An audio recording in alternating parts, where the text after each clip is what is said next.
Iya, itu dia pertunjukan pantomim ya. Ayo, Ang, kita duduk-duduk di sini, bari ngobrol-ngobrol ya. Aduh. Untuk kawan-kawan semua, kita sekarang sudah kedatangan tamu nih. Ada Kang Bustomi, ya, Kang Bustomi ya. Iya, panggilannya itu Brekele katanya. Iya, bari beres-beres itu ya. Juga gemeteran dus meragat mentas. Ini saya gemeteran karena penyakit Apa? Itu ya, penyakit yang ini ya. Ininya diambil dulu. Oke, bari ngapus make up, kita ngobrol-ngobrol Kang Bustomi. Oh ya? iya, boleh.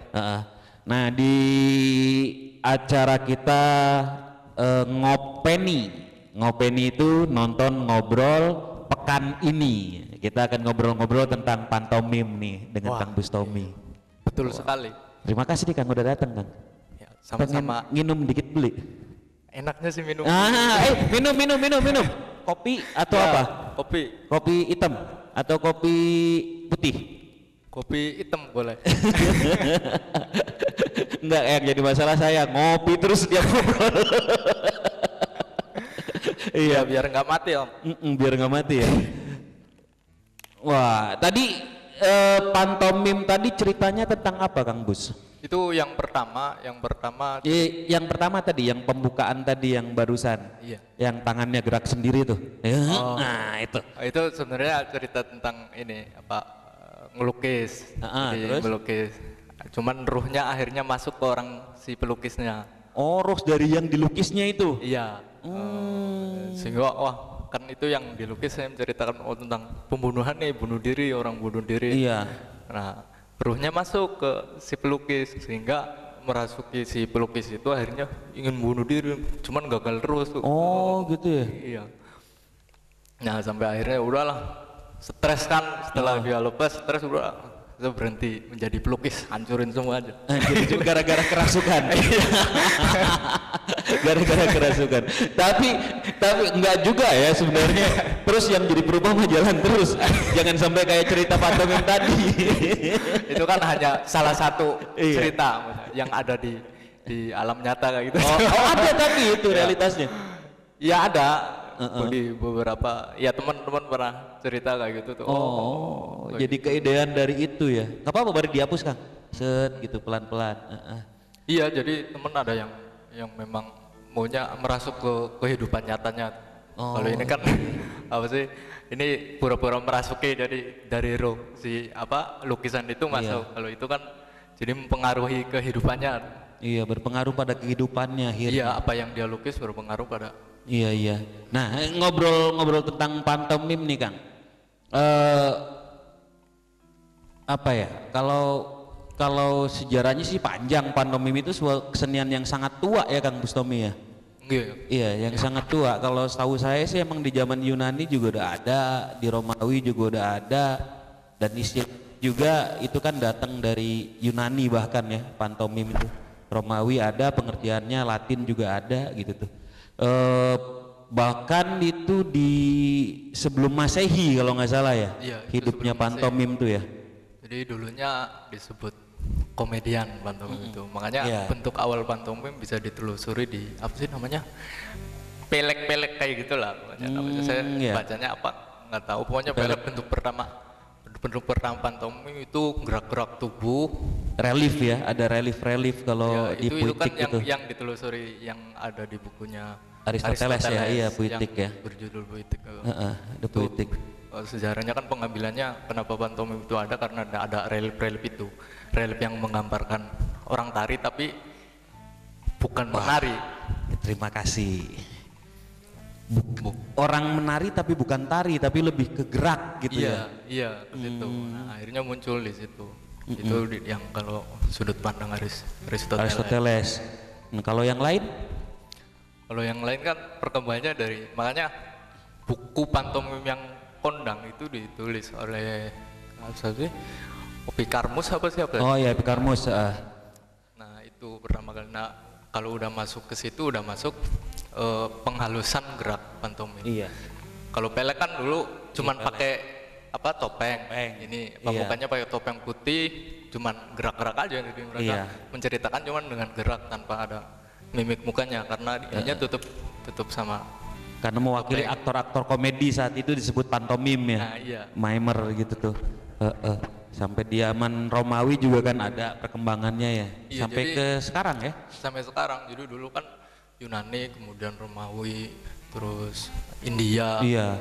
Masuk ya sampai sekarang walaupun pelakunya masih belum tergolong banyak. Gitu. Iya. Sampai di Cirebon juga sekarang akhirnya. Nah, iya ya Kang ya. Apa ya? Ya perkembangan kalau menurut Kang Bustomi sendiri sudah sampai di Cirebon ini gitu tuh.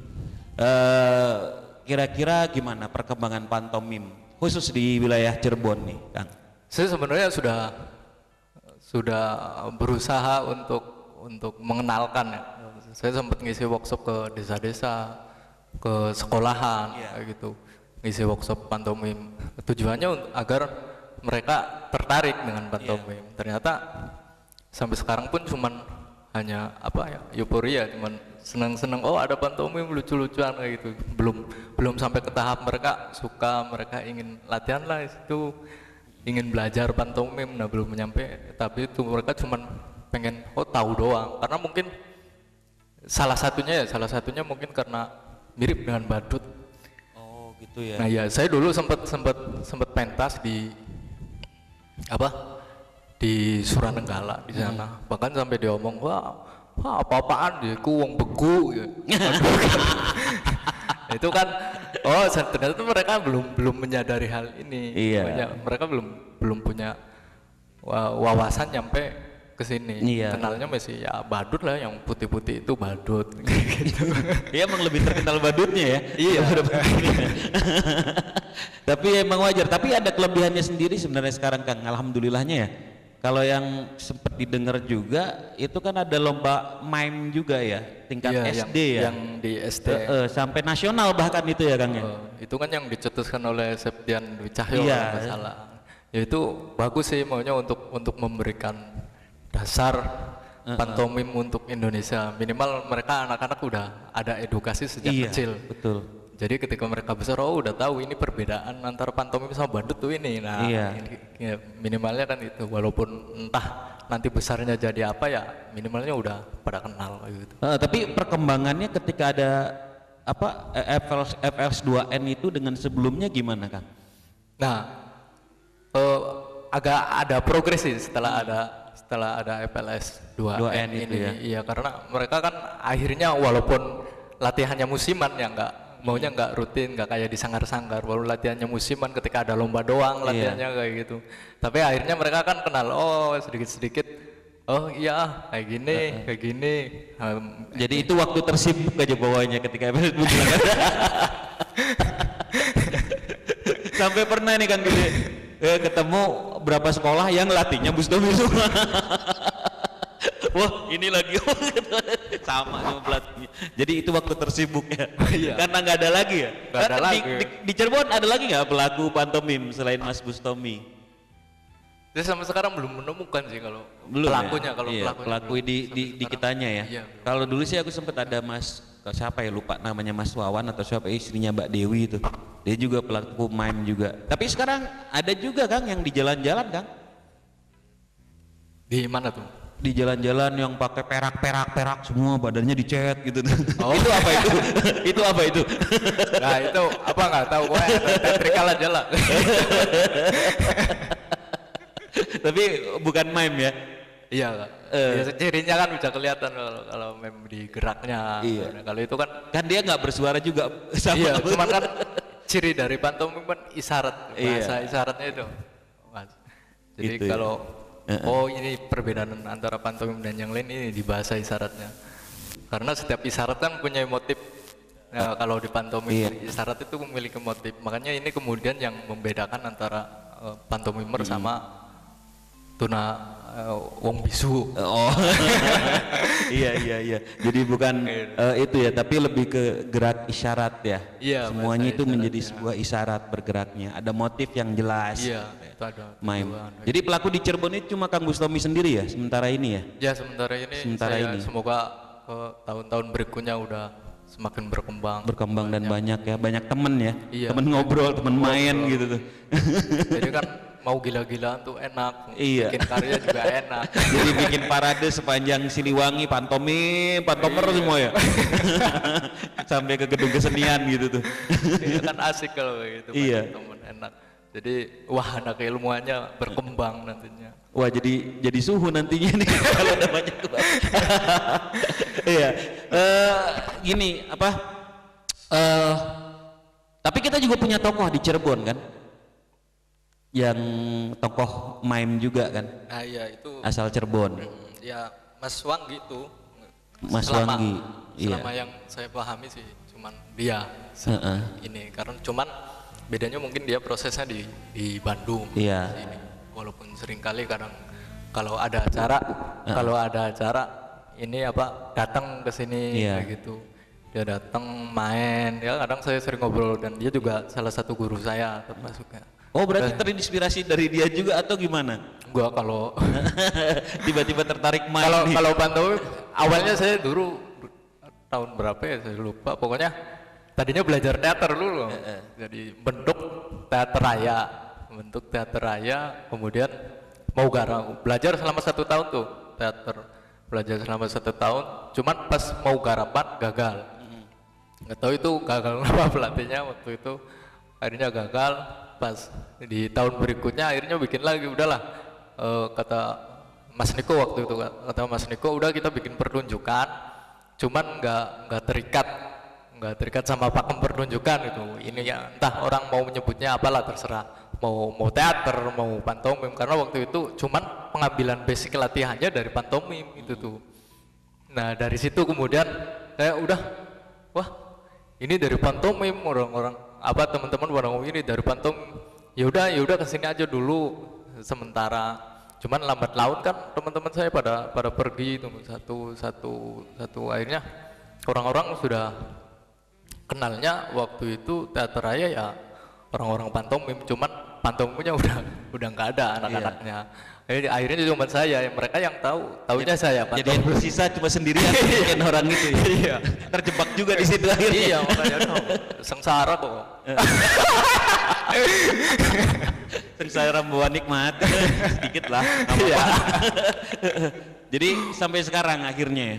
Iya, akhirnya udahlah, mungkin ini jalan yang kemudian ditentukan oleh Tuhan. Oh, inilah. Oh, jalannya ini. Kesadaran gitu. Seorang seniman. Jadi ini jadi pilihannya akhirnya tetap di pantomim. Iya, ini saya fokus di sini walaupun kemudian saya belajar musik, cuman ya saya fokusnya di sini, enggak yang lain cuman sekedar tahu lah, cuman oh saya pengen belajar ini, pengen tahu kayak gimana. Ini kan untuk mendukung pertunjukan juga iya, betul. Musik. Iya, karena memang jarang sekali ya salah satu genre teater itu kan mime yang tidak menggunakan kata-kata. Ada juga kalau di Jepang ada butoh gitu kan? Iya betul. Iya butoh, pantomim juga salah satunya, dan basic tubuhnya yang memang harus kuat ya. Iya betul. Nah ada ini nggak Mas Kang Bustomi, apa trik atau teknik-teknik dasar yang harus dikuasai untuk kawan-kawan nih semua yang menyaksikan ngopeni ini untuk bermain mime gitu tuh? Ada sebenarnya basic dasarnya kalau digerakkan ada di latihan kaca itu tuh biasanya pantomim. Dipraktekin aja nggak apa-apa, praktekin aja nggak apa-apa ya Kang, aman ya? Oke, kopinya diseripit dulu sebelum kita praktek. Ayo kopi semuanya. Di mana? Di depan aja. Di bawah. Di bawah. Yuk, di bawah. Nah kan kalau latihan dasar biasanya ngambilnya dari kaca. Ini kayaknya nggak enak kelihatan. Nah, mending kita ke samping aja. Oke. Dari kaca. Misal imajinasi, karena pantomim kan imajinasi yang dinyatakan. Jadi imajinasinya benar-benar nyata kayak gitu. Jadi misal dari kaca, belajar kaca aja dulu. Satu. Nah, itu dulu dari depan. Nah, nanti baru kemudian ke pinggir. Misal tekniknya mau muter kayak gini nggak apa-apa. Kalau mau kayak gini biar lebih kelihatan nggak apa-apa. Nah, itu teknik untuk memutar di kaca.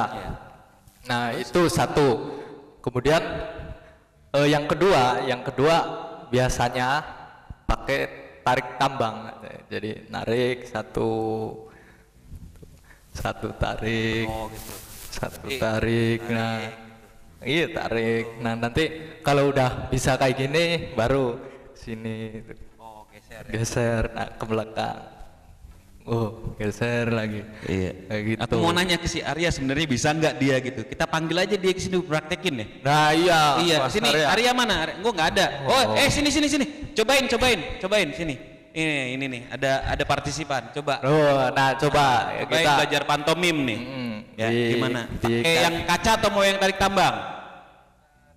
Kaca. Ya coba. Kaca. Nah satu. Nah. Ke atas. Enggak, ini tangannya masih harus tangannya harus gini lembut kayak batu. Liatin dulu tuh Kang Bustomi, liatin. Nah, ke atas, bawah, Nah, sekarang coba muter ke sini. Nah, ini enggak lurus. Nah, ke sini.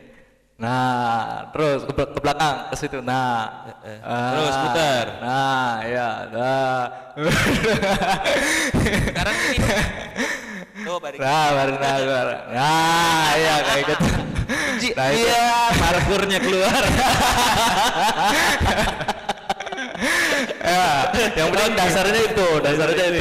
Itu kalau itu udah ketemu nanti perkembangannya kan bisa kayak gini, kayak gitu. Selain tangan berarti ada kaki atau ada jalan, misal jalan biasanya kan ini hampir mirip dengan dance kalau di jalan banyak bentuknya tuh. Moonwalk, ya. Ada yang kayak gini, terus ada yang kayak gini. Iya. Jadi bisa macam-macam. Kalau jalan mah, terus ada yang jalan miring kan kayak gini. Nah, itu udah bisa. Ada yang gini juga. Nah itu yang kalau ngambil Chaplin jalannya kayak gitu nanti tuh. Jadi macam-macam. Mau belajar pantomim? Tapi harus buat dulu. Enggak juga, Wangge aja kumis sampai melintang gitu ya. Oke, makasih ke sana. Itu ya teknik-teknik dasar dari mime ya. Iya. Selain itu tips apa lagi nih, Kang? Sebenarnya lebih kepada pembiasaan sih, karena kalau mengambil latihan pantomim seminggu sekali di rumahnya tanpa latihan lagi ya susah, percuma maunya. Latihan kaca hari ini, kemudian 1 minggu enggak latihan lagi, dia bakal lupa caranya, megangnya, rasanya kayak gitu. Kan ini harus merasakan teksturnya. Minimal kalau mau belajar kaca berarti harus nyobain ke tembok lah.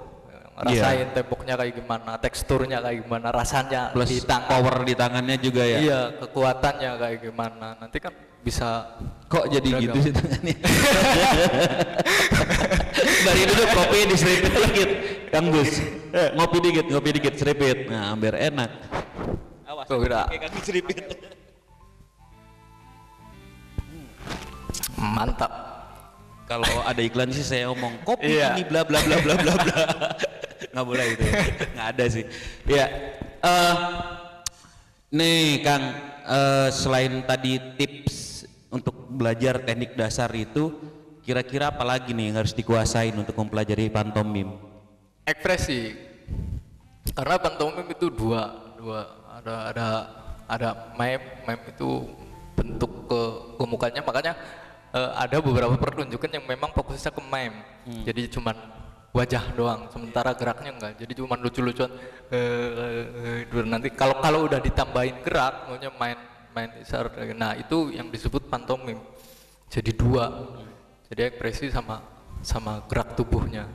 Itu gitu. Harus continuity ya? Iya. Continuity ya Kang Dida ya, istilahnya ya. Kesatuan ya? Iya, ada satu kesatuan kalau mau membentuk pantomim, karena pantomim mau nggak mau ini kan salah satu basicnya teater, jadi basic dasarnya tuh. Iya.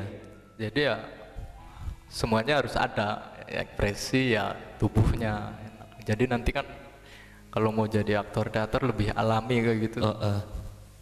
Tapi nggak pernah berdialog gitu. Iya. Ada, saya pernah nemuin aktor kayak gitu. Jadi dia kalau berdialog, wah semua pasti ketawa. Jadi kalau dia main tuh kebagiannya cuma gerak aja, nggak boleh ngomong.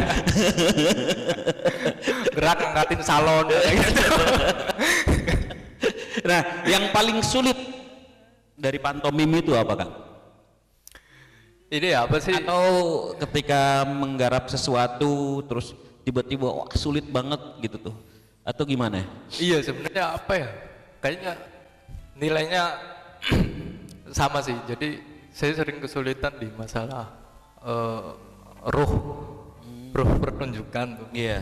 Nah sering sulit kalau yang bentuknya kayak gini kan kayak gerak tubuh kemudian ekspresi kan itu bisa dipelajari dan kelihatan. Tapi ruh agar pertunjukan itu hidup. Iya. Itu yang sulit itu ya. Yang sulit. Saya kira begitu. Berarti harus disatuin semua tuh, rasa, gerak, imaji gitu ya. Dengan musiknya gitu kan ya. Iya, kemudian juga karena pantomim itu gerak kan kita harus bisa menyampaikan sesuatu ke penonton. Penonton paham lah ini lagi ngapain sih, ini lagi ngapain. Nah, itu yang kemudian harus memilah-milah bahasa gerak. Iya. Ya, susahnya di situ. Jadi bahasa gerak mana nih yang misal gerak Cirebon, otomatis kan kebudayaannya beda, kebudayaan geraknya. Iya. Kebudayaan gerak sama orang Kuningan misal. Kebudayaan geraknya kan otomatis berbeda. Misal setujunya orang Kuningan kayak gimana, setujunya orang Cirebon kayak gimana kan berbeda. Nah, di situ akhirnya memilah-milah mana yang kemudian bahasanya lebih universal gitu, yang bisa dipahami oleh semua orang. Gitu. Oh, kuncinya juga di situ ya, pemilihan gerak juga penting ya. Iya. Itu ya. Nah, Kang, kira-kira karya pantomim apa yang paling Kang Bustomi sukai? Misalkan dari tokoh-tokoh maim atau yang Kang Bustomi sendiri punya gitu tuh. Ini dulu seneng sih sama Marcel Marceau. Wais. Iya. Tapi kalau di film lihatnya sama si Chaplin. Kalau bentuk. Apalagi ada kartunnya sekarang ya. Iya, Chaplin ya. Dan rutin itu. Enak bisa nambah bahasa tubuhnya dari situ. Karena kan pantomim mau nggak mau dari komik juga tubuhnya. Iya, betul. Komikal kayak gitu. Tapi yang pernah digarap yang paling disukain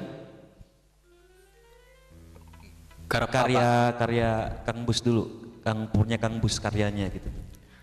Kira-kira ini jadi garapan pojoknya, wah ini nih yang paling asik nih ngegarap ini gitu tuh. Pernah? Saya karena seringnya sendirian, jadi garapan yang sifatnya ya lewat, nggak terlalu kena dokumen tuh dulu. Sempet yang paling seneng waktu di KP itu ngarep apa sih judulnya saya lupa. Nah itu judulnya berarti udah ada judul, saya lupa. Saya lupa, jadi karena saya nggak pernah menggarap misal ya tunggal misal bareng-bareng sama temen garap, ada ngundang ini nggak pernah kayak gitu. Dulu sempet sekali doang sama si Reok, itu juga kekurangannya masih banyak sekali, ruhnya belum dapet, apanya belum dapet. Nah terus kalau ide cerita dari ketika Kang Bustomi membuat pantomim itu sendiri, saya biasanya ini jadi ya kan mau nggak mau orang harus bergaul bermasyarakat. Nah biasanya ketemu ketika saya sedang ngobrol atau berpapasan sama orang. Oh ini geraknya kayak gini. Akhirnya saya memahami, jadi kesadaran itu akhirnya ada. Oh ini bisa diambil nih ketika saya bikin ini. Oh ini bisa diambil. Jadi sekarang sering ketemu orang di pasar, bisa ketemu orang di jalan. Ya bahasa gerakan ya. Nah idenya kemudian akhirnya muncul di situ. Oh ini judulnya ini. Kayak tadi misal cincin tukang nasi. Cincin. Nah itu yang nanti akan ditampilkan di ending ya. Iya, cincin tukang nasi itu ya. Cincin tukang nasi itu akhirnya tukang nasi kalau dikasih cincin terus tadinya yang nggak laku kemudian jadi laris ya. Barangkali ada yang mau nanya nggak? Oh udah diingetin. Diingetin baik. Udah diingetin ya. Iya tenang aja. Ya, berarti kalau harapan Kang Bustomi nih atau yang dilakukan Kang Bustomi untuk meramaikan MIME di Cirebon dan sekitarnya itu apa Kang sekarang Kang? Untuk sekarang kan lagi pandemi, saya sekarang konsentrasi di digital ya, maunya cuman main di digital doang. Pengennya sih nanti ya barangkali bisa bikin pekan pantomim 2 minggu sekali. 2 minggu sekali ya? Iya, atau sebulan sekali kan bikin pekan pantomim, karena pantomim kan gak kayak teater ya yang banyak modal misalnya kayak gitu. Pantomim tinggal ayo di jalan juga bisa lah main, yang penting ada proses, ada pembelajarannya kayak gitu. Pengennya sih begitu. Berarti aktif di medsos juga kegiatan-kegiatan pembinaannya sekarang? Iya, aktif. Dengar-dengar di desanya juga lagi ngebina anak-anak kecil gitu, ngeramein. Nah gitu. iya, di rumah saya mengedukasi anak-anak. Jadi selain belajar pembelajaran formal, kayak diselipi juga belajar pantomim, kayak seminggu sekali, Sabtu Minggu. Sabtunya belajar pantomim, minggunya belajar yang lain. Iya, gitu. Menarik tuh. Sekolah alam ini. Iya, berarti Kamisnya belajar macul ya, belajar ini. Macam-macam belajar. Keren. Tapi mudah-mudahan pantomim di Cirebon mulai naik lagi ya. Ya. Nggak hanya Wanggi Hood yang muncul, nanti akan ada Wanggi-Wanggi yang lain atau Bustomi-Bustomi yang lain ya di Cirebon. Ya, harapan saya sih begitu. Jadi banyaklah pelaku-pelaku pantomim yang kemudian muncul di Cirebon. Terlepas nanti basicnya dari apapun, entah dari teater, dari tari, dari parkour misalnya. Parkour tadi salah satu nanti yang lanjutin. Oke Kang, terima kasih banyak nih atas kedatangannya. Ya siap. Dan untuk kawan-kawan semua nanti apa itu? Oh, akun medsosnya apa katanya?